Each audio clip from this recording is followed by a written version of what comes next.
ఈ సంవత్సరం అయితే కొంచెం లేటుగానే పచ్చడి పెట్టాను.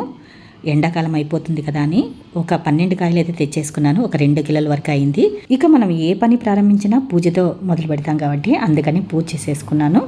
తర్వాత ఈ కాయలంతా శుభ్రంగా తడి లేకుండా తుడిచేసి కొద్దిసేపు ఆరబెట్టి ముక్కలైతే కొట్టిచ్చేసాను పెద్ద పెద్దగానే.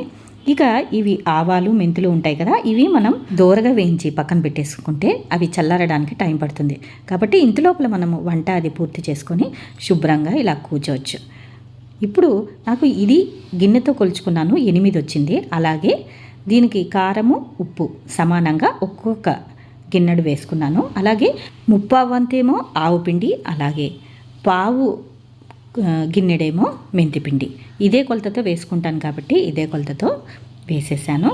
ఇక వెల్లుల్లిపాయలు కూడా ఒక 1/2 కిలో వరకు అయితే కలిపేశాను. బాగా కొంచెం పేస్ట్ లాగా చేసి వేసాను. ఇలాగా జాడీలోకి అయితే తీసేసుకొని వైట్ గుడ్డ ఉంటుంది కదా, ఇలా ముడేసేసి కట్టుకుంటే మనకు ఏరిపోయి పచ్చడి పాడవకుండా ఉంటుంది. నేనైతే ఎప్పుడు ఇలా చేస్తాను. మీలో ఎవరైనా చేస్తే కామెంట్ అయితే పెట్టండి. ఇక దీన్ని లక్ష్మీ స్వరూపంగా కూడా పూజిస్తాం కాబట్టి బొట్టు పెట్టేసుకొని కొంచెం పూజ చేసుకుంటాం అన్నమాట. మనకు సంవత్సరం అంతా పచ్చడి ఉంటే లక్ష్మి కూడా మన ఇంట్లో ఉంటుందని నమ్మకం. Please like, share and subscribe అమ్మ మనసు వ్లాగ్స్.